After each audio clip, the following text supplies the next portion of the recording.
During the course of your spiritual awakening, there are a lot of different themes, a lot of different cycles you might find yourself going through. The monk phase, as I've come to call it, is perhaps the most accelerated phase of all, where you make the most significant, obvious spiritual growth. And this video is going to share with you 7 different signs that you are going through the monk phase of your spiritual awakening right now. Sign number 1, spiritual growth is your top priority. You might find yourself making a lot of adjustments and sacrifices in your life because all you can care about, do, think about, dream about is spiritual growth. And if you think about it, that's not a bad thing to focus on, because you probably are very aware, especially right now, that if you can evolve yourself spiritually, if you can become more of an embodiment of your truth, if you can dissolve the barriers between you and God or Source, then all the other things that are important to a human life tend to resolve themselves. You might have this knowing that, yeah, I could pursue my career. Yeah, I could have these different goals to do these different things. But all of it, on some fundamental level, is kind of like surface level. And you know that if you do these things, if you don't work on your spiritual growth, you're probably going to feel the same. You're probably going to have a very similar type of life experience, at least emotionally and internally, in terms of your overall happiness and joy and satisfaction, no matter what you do or create or manifest. So you know this. So you're saying, okay, you might find yourself taking this very seriously. And you might wonder, why does other people do this? My friends, my family, they don't care. They're kind of coasting through life doing this or that. But you want to grow spiritually. It's your number 1 priority. Number 2, you might be making dietary and also other lifestyle changes because you're seeing what is preventing you and what is helping you grow spiritually. I know for me, when I was going through this years ago, I completely changed my diet. I remember it came on kind of slowly, but I started to recognize that eating red meat makes me feel a little less tapped in. It started to feel kind of heavy, out of place in my body. So I stopped eating red meat and I felt better. I deepened my spiritual connection. And then the same sort of awareness happened with chicken.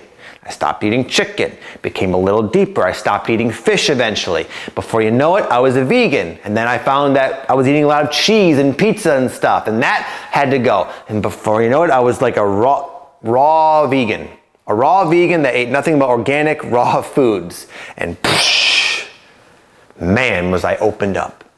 I felt like the veil between me, my consciousness, and like the other side, 5D reality, was very, very thin and permeable.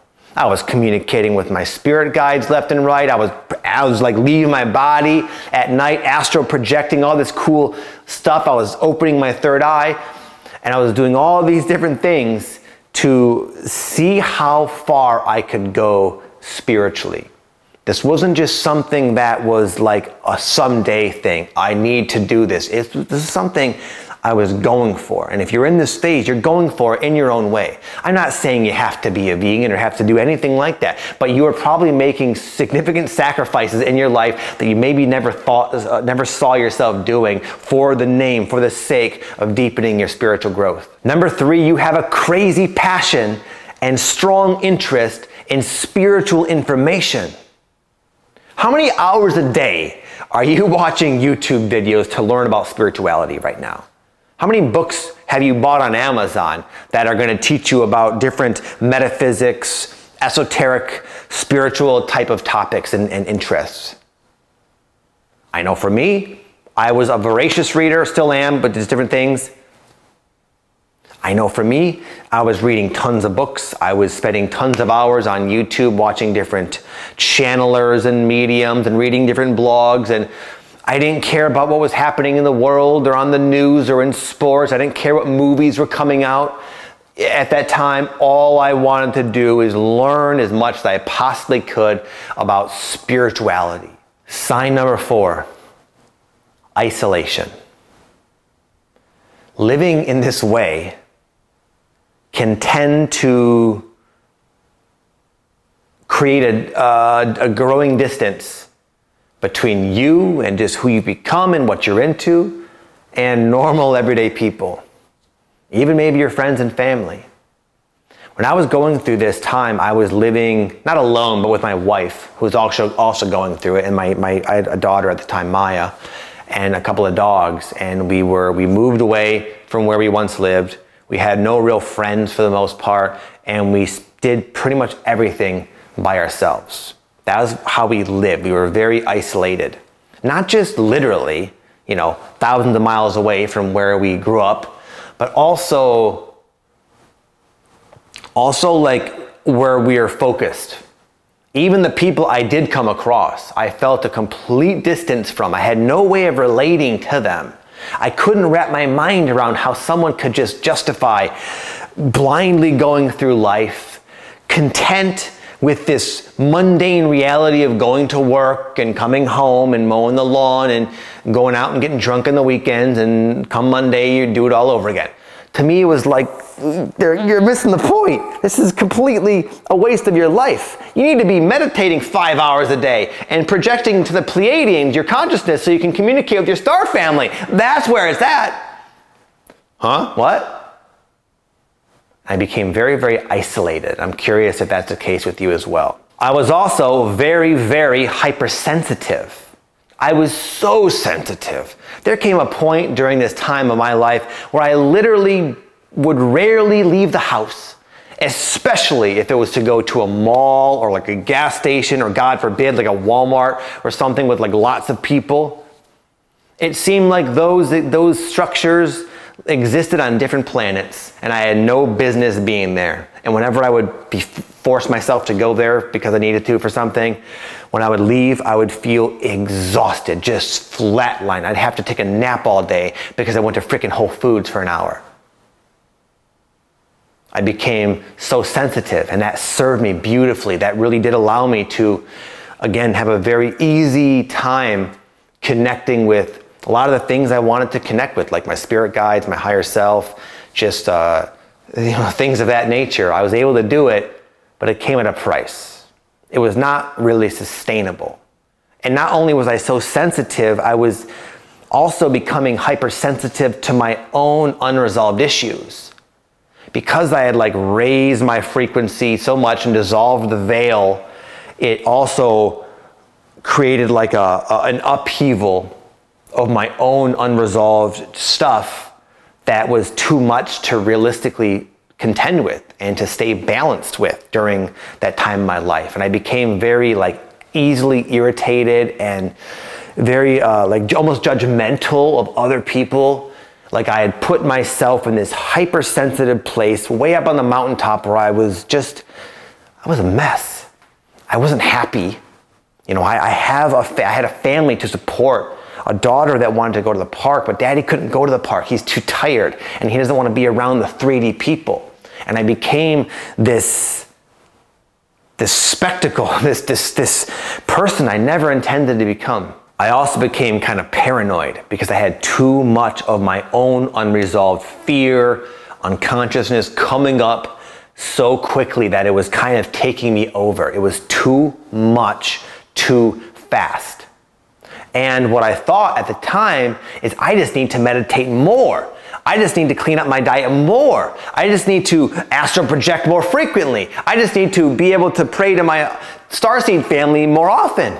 So as this was happening, I just dove even deeper down the freaking rabbit hole. And as you can probably guess, things got worse. I started manifesting these weird problems. I would get these crazy rashes. I was always just dog tired. I couldn't really do anything. I was so fatigued, so sensitive. And then I started kind of running out of money, and I needed to get a job, and I couldn't even imagine myself working because of how sensitive and how messed up I had allowed myself to become in the name of spirituality. It was too much spiritual growth too fast. And then finally, number 7, I felt an extreme guilt about changing my ways. I started to feel like my intuition started to kind of shift gears a little bit. And I started thinking like, man, you need to eat a freaking steak. You need some meat. You're gonna float away. You need to get a job.